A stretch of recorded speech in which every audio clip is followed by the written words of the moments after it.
brands that would require the springboard that I can bring in terms of my platform and see potential of growth. India is the fastest growing digital payments ecosystem in any of the large economies. We are very excited about how we can ride that wave and how can we continue to be front runners. India's most comprehensive daily show on startups. Startup Street celebrates 3 years of showcasing India's startup story. The last hour. Anything can happen between the bells. But what happens during the last hour is what matters the most. The biggest market swings. A close-up look at what's driving them. And how the investors are reacting. Watch the most seasoned market mavens guide you through the most important hour of the trading day.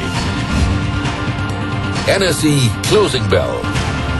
At these times, only on CNBC TV 18 and CNBCTV18.com. Powered by LIC. हर पल आपके साथ. This is TV 18 and you're watching CNBC TV 18.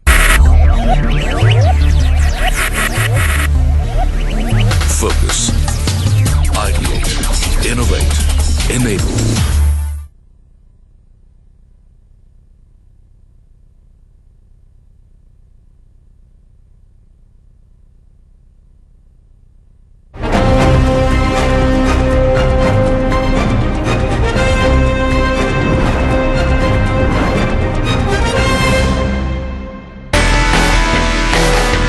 The IREX Residency and Citizenship Conclave is an annual show that presents investment avenues for high net worth individuals who intend to invest in international residency program and citizenship by investment opportunities.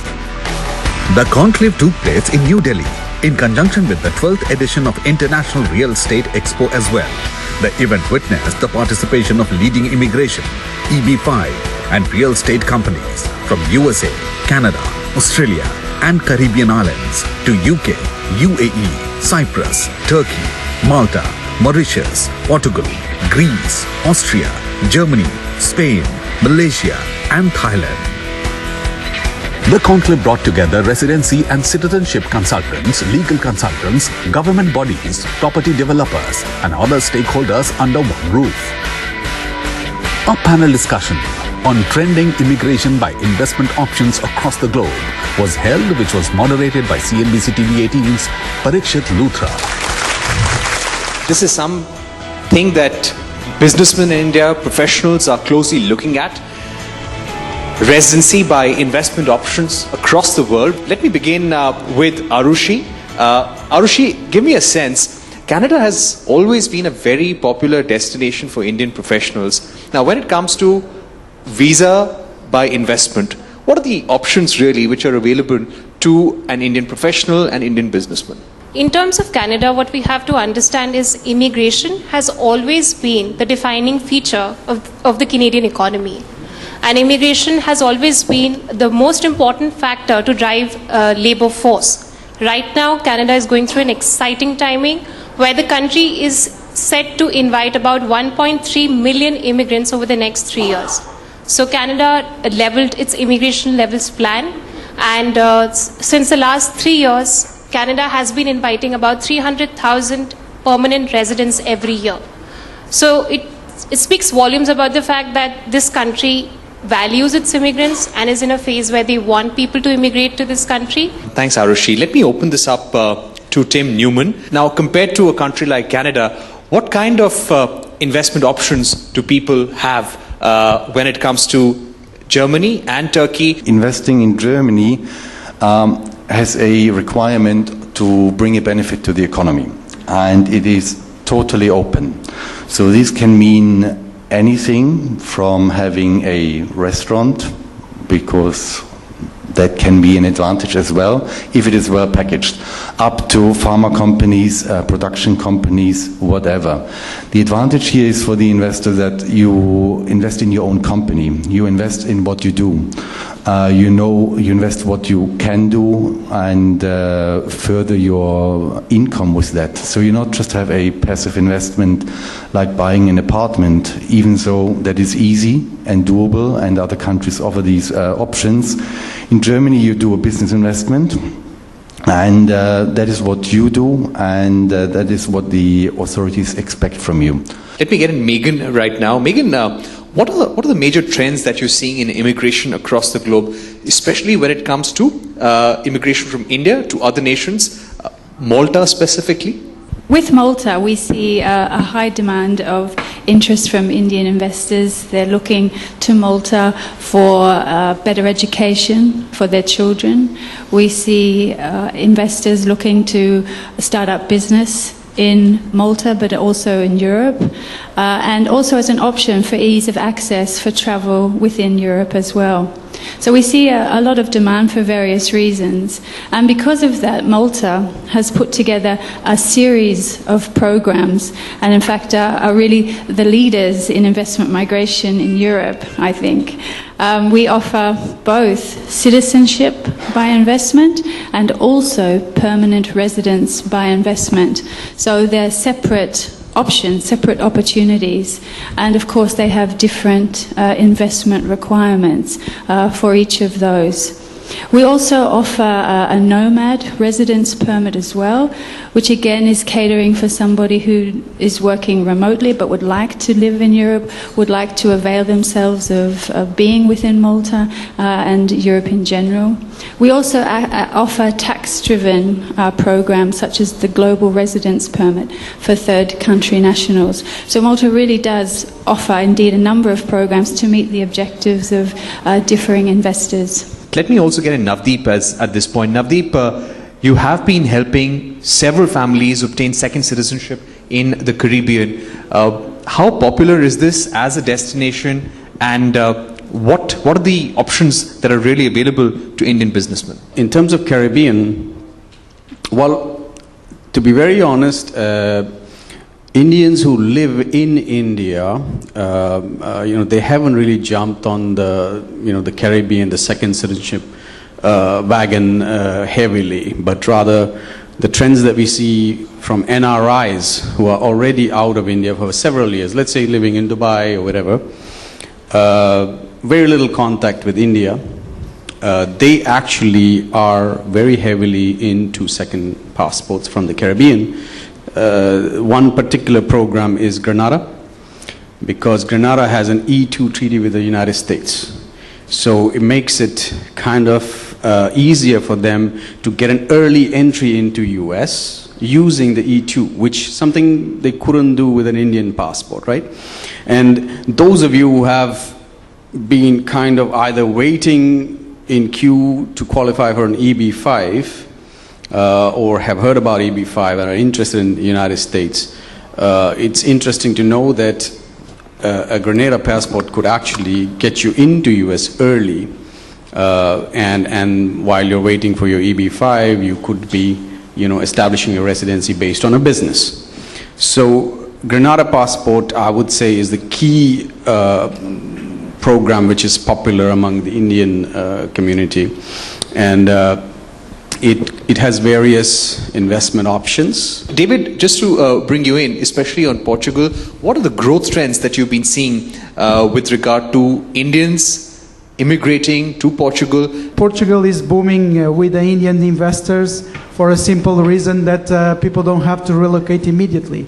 There is a natural trend of people for the past years to want to find job opportunities outside of India, but Portugal is the solution for the investors because it does not require the investors to move to Portugal immediately. So basically, you can get the residence permit with a minimum stay of 14 days every 2 years, and that allows you to continue your normal life and have the investment and secure the future of your families, having access to free health care, to free education, all benefits of holding a Portuguese residence permit, which then after 5 years can be converted into a permanent residence or into a citizenship. So that's mostly the biggest attraction of Portugal in terms of benefits, but Portugal not only is booming on attraction because of the fact that it does not oblige you to relocate immediately, is also booming because the market is booming itself. The real estate market is having an overperformance.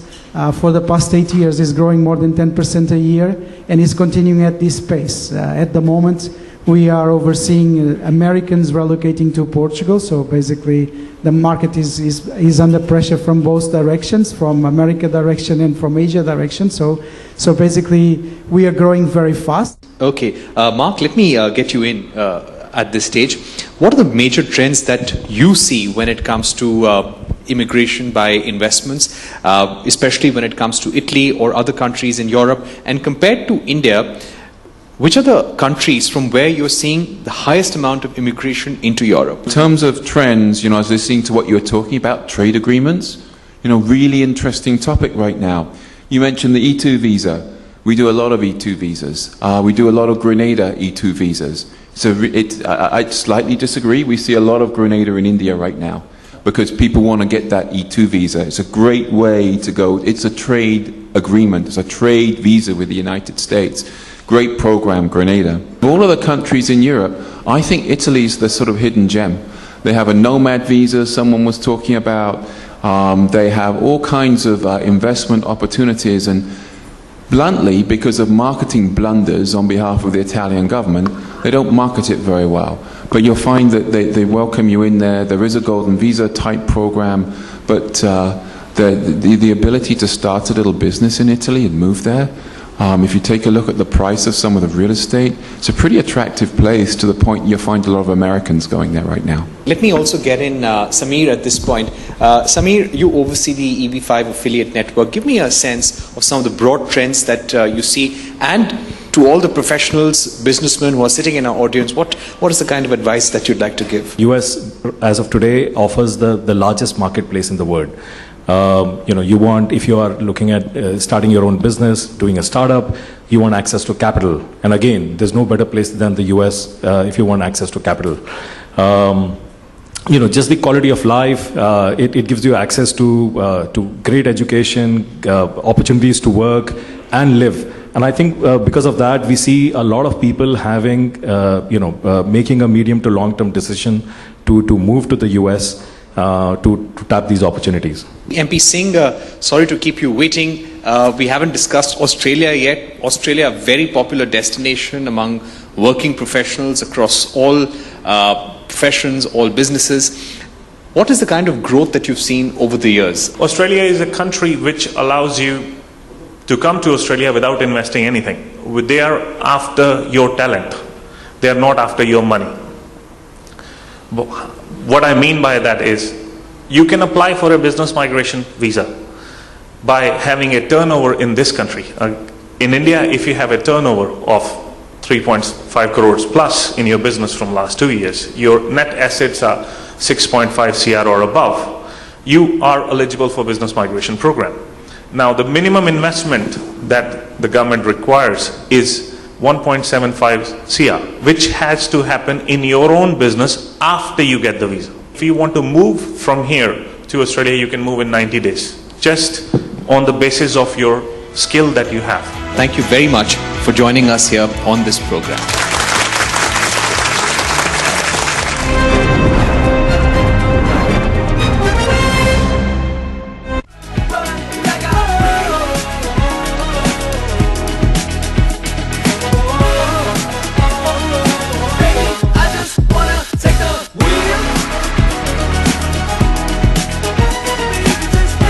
Volkswagen Tiguan, 1 year of hustle.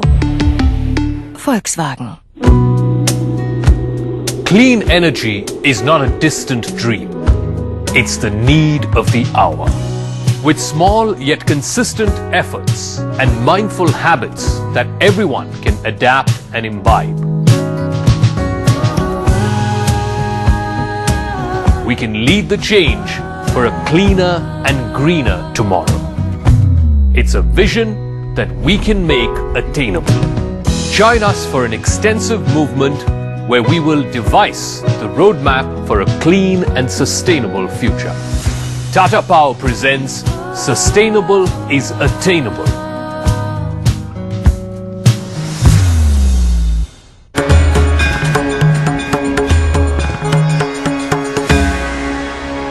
वृंदावने पटोवंती प्रयागे न मनोरथा गयायाम अक्षय ख्यात निष्कुंभ पुरुषोत्तम Gaya, a gateway to the salvation of ancestors, located in the Indian state of Bihar. Moksha cannot be attained without coming to this holy land. Every year during the Pitru Paksh, people from all over the country flock to this place to offer Pinddan for their ancestors. This year, a special e-Pinddan facility has also been arranged by the government of Bihar. Be a part of the Pitru Paksh Mela in Gaya from the 9th to the 25th of September and bring salvation to the departed soul. The last hour. Anything can happen between the bells. But what happens during the last hour is what matters the most. The biggest market swings. A close-up look at what's driving them. And how the investors are reacting. Watch the most seasoned market mavens guide you through the most important hour of the trading day. NSE Closing Bell. At these times, only on CNBC TV 18 and CNBCTV18.com. Powered by LIC. हर पल आपके साथ. Get up close with the movers and shakers of the Indian startup economy. We don't have a mission, we have passion. We look at being able to back more than 500 to 600 brands across different categories. I like to find a gap in the market and support brands that would require the springboard that I can bring in terms of my platform and see potential of growth. India is the fastest growing digital payments ecosystem in any of the large economies. We are very excited about how we can ride that wave and how can we continue to be front runners. India's most comprehensive daily show on startups. Startup Street celebrates 3 years of showcasing India's startup story.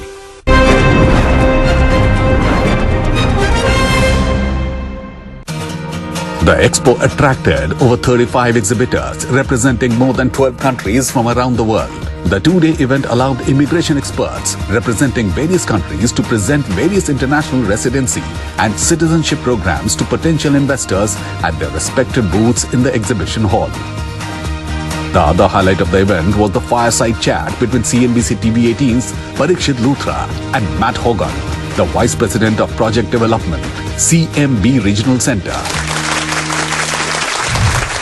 I would like to begin by asking you about your key focus areas, CMB Regional Center's main businesses.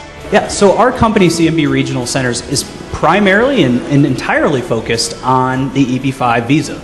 So we don't work in the direct EB-5 investment vehicle program, we only work in the EB-5 Regional Center program. We were originally established back in 1997, so we now are celebrating our 25th year in business. We were one of the very first regional centers ever established, and now we're one of the largest active regional centers in the industry.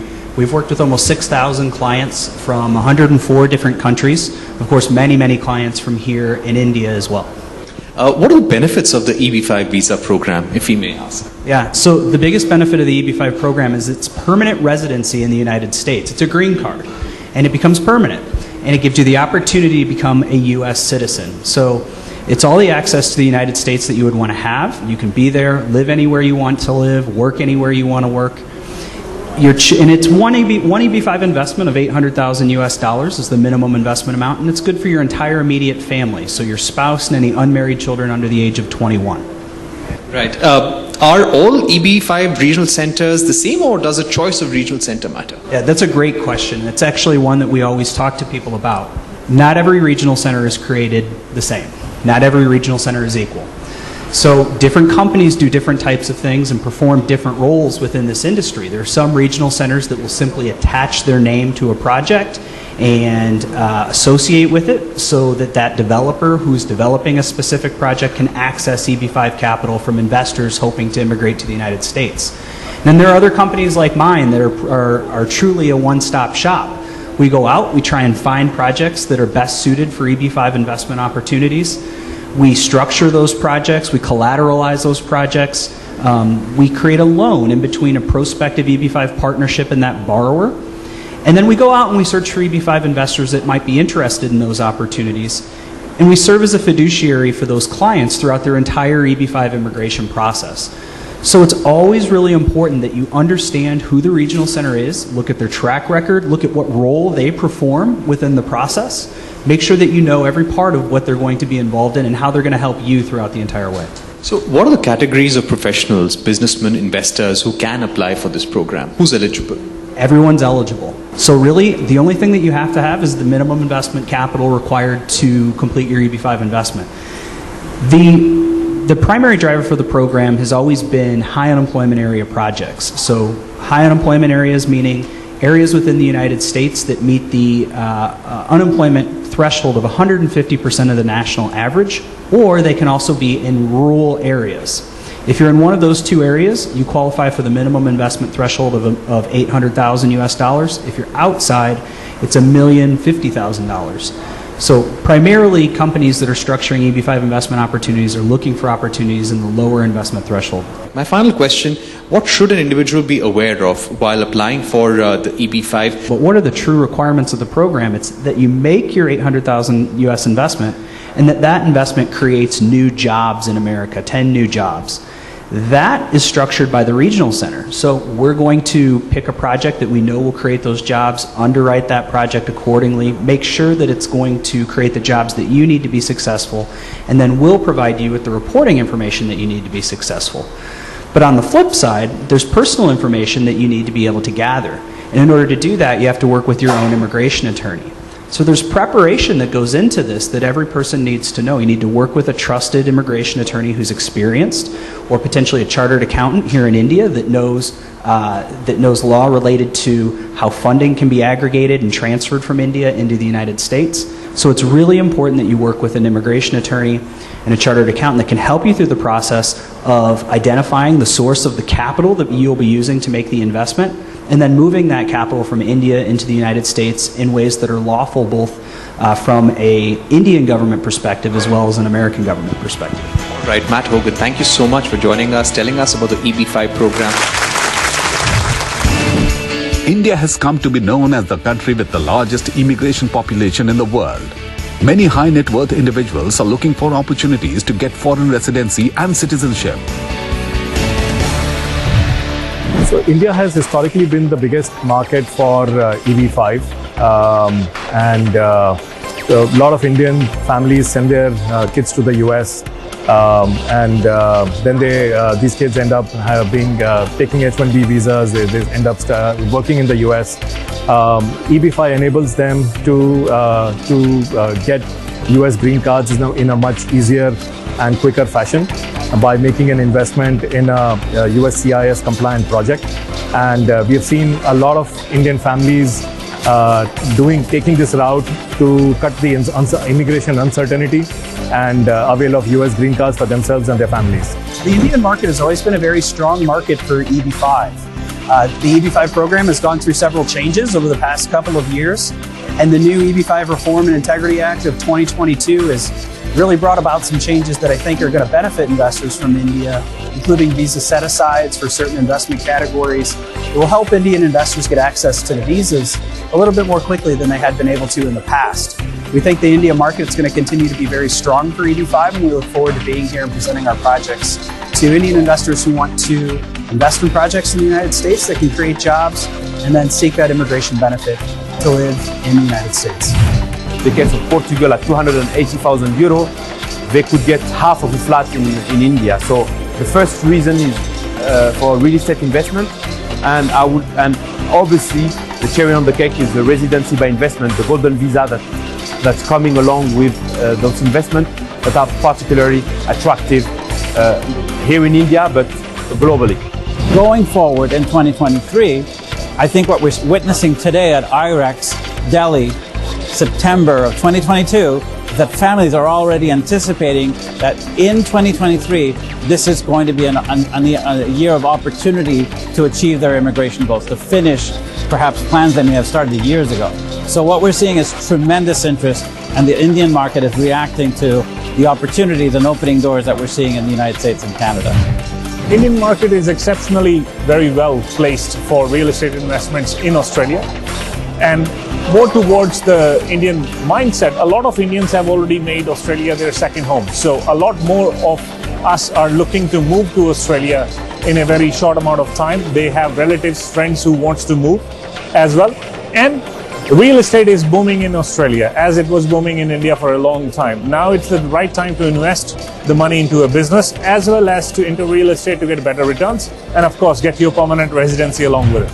IREX is a great exhibition, and we also see what's the other countries and the other companies offering the Indian market in terms of citizenship programs, in terms of residency visas, whatsoever, so that we know what's the needs and what need to be catered for the Indian market and the Indian investors.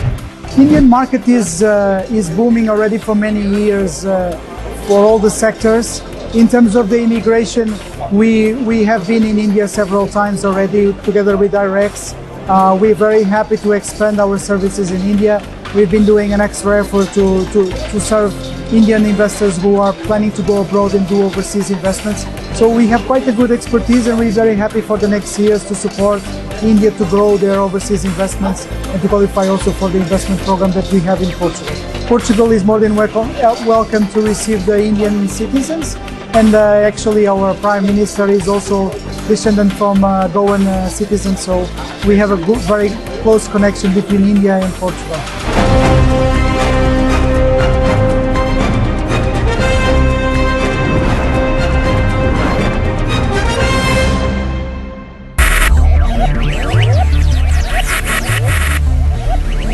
Focus, ideate, innovate, enable. Meet the self-made leaders who are inspiring a new wave of achievers. The revolutionaries across industries who are igniting trends.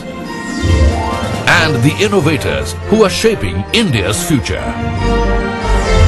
Forbes India, Tycoons of Tomorrow. Presented by Neon. The power of incredible imagination, brilliant ideation, and the hunger to succeed. Bring out the real heroes. After 18,000 registrations and an intense battle of the top 50, presenting Solve for Tomorrow's Top 10.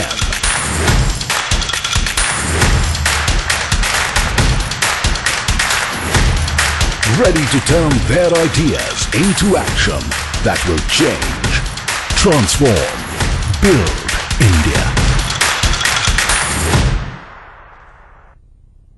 Well, Nigel, 2021 has been such an interesting year for our markets, right? So many IPOs, new age businesses, and massive listing gains. And with them came so many new questions and jargons to decode. You know what we should do, Nigel? We should take a deep dive into these companies, understand the businesses, and break it down for our viewers. Well, and along with that, we'll also understand the triggers and the risks that lie ahead. We'll also get in the managements to understand their strategies. So Nigel is decided, right? Let's look at all these businesses in our special series, Inside Out. Inside Out. At these times.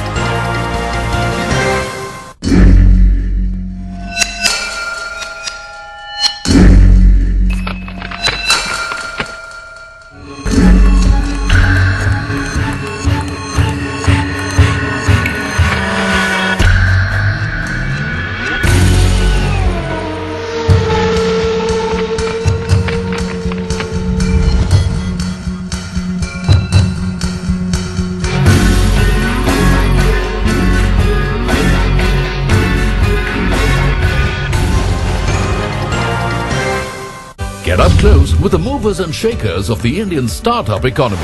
We don't have a mission, we have passion. We look at being able to back more than 500 to 600 brands across different categories.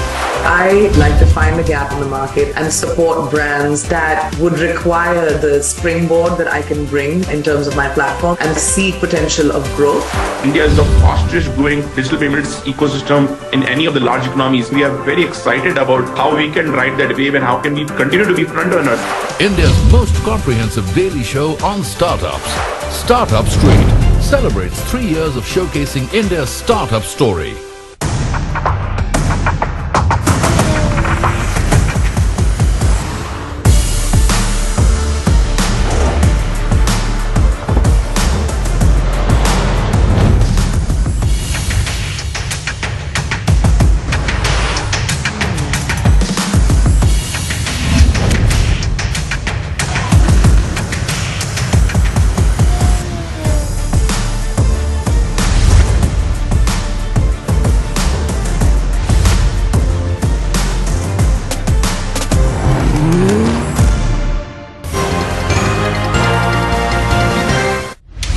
This is the news you need to know now. News with real-time influence.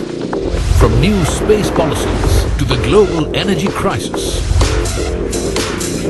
From COVID-19 to India's stance at the WTO.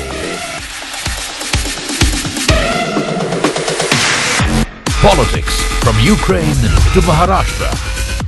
From key GST changes to Agnipath protests. From Elon Musk's Twitter bid to rising Indian unicorns. This is the next generation of news, with newsmakers who shape the world. Insights, opinions, influencers, seasoned journalists. This is not the same news you see everywhere, because the world is changing and the news is too. We make your news our business every second of every day. This is news on CNBC TV 18. This is TV 18 and you're watching CNBC TV 18. Focus, ideate, innovate, enable.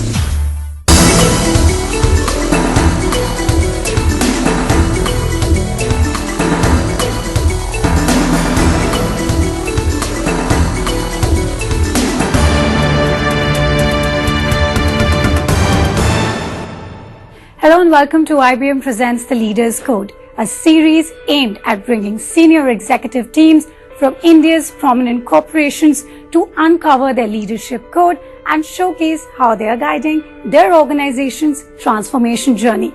In this edition, the spotlight is on the leadership team from Canara Bank. Let us join my colleague Ritu Singh, who's in conversation with the leaders from Canara Bank and IBM.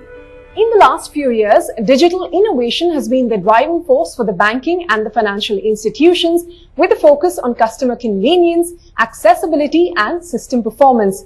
Now, both customers and employees as well as regulators are embracing the reliability, the convenience and the efficiency that comes along with digital financial services, and this has prompted financial institutions to refocus their digital and data transformation initiatives, not only to cope up with the new socially distant reality, but to also tap into a new digitization momentum.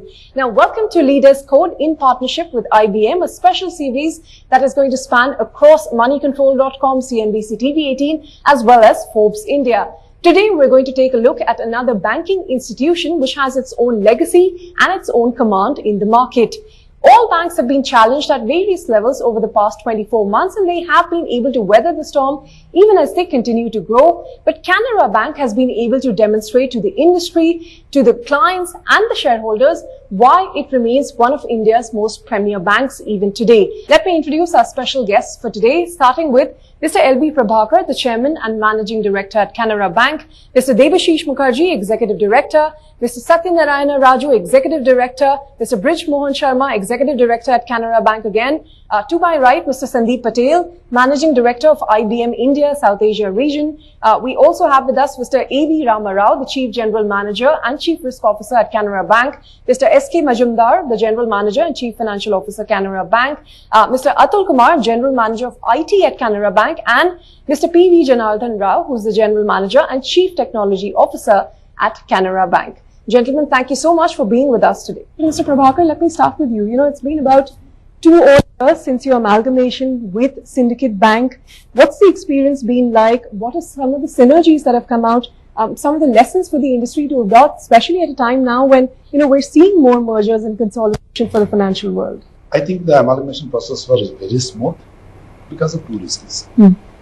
Canara Bank, Syndicate Bank, both are incorporated in Karnataka. And both the banks have a significant presence in Karnataka. Syndicate Bank used to have about 800 branches. Canara Bank used to have about 1,000 branches in Karnataka. Culturally, we are same. Customers almost common to us. And technology is also same.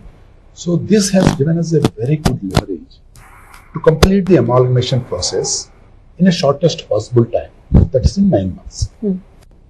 And during amalgamation, we have taken care about 2 things. One is customer satisfaction. customer grievances. And other thing is satisfaction of my employees. Generally, people think that after amalgamation, vacancies will come down, opportunities will be less. But in Canara Bank, we proved it different. There are more promotions, more avenues, and customers got more benefits, more limits, more products they could enjoy because of the amalgamation. And really, the synergy effects in Canara Bank after amalgamation of a syndicate bank with Canara Bank were tremendous. And one thing which I can say is regarding the operating profit, which at the time of amalgamation, which was about 12,800 crores, today it is 23,000 crores. So I am satisfied that we could do justice to the amalgamation. Mr. Patel, let me come to you on that one, because at IBM you have this global perspective of working with banks around the world. Technology is no longer just an option for banks anymore. It's sort of all pervasive, like we were talking about, and it's become a differentiator for banks for the ones that are doing well and the ones perhaps that are lagging behind. What are some of the trends that are emerging in this field that you've observed?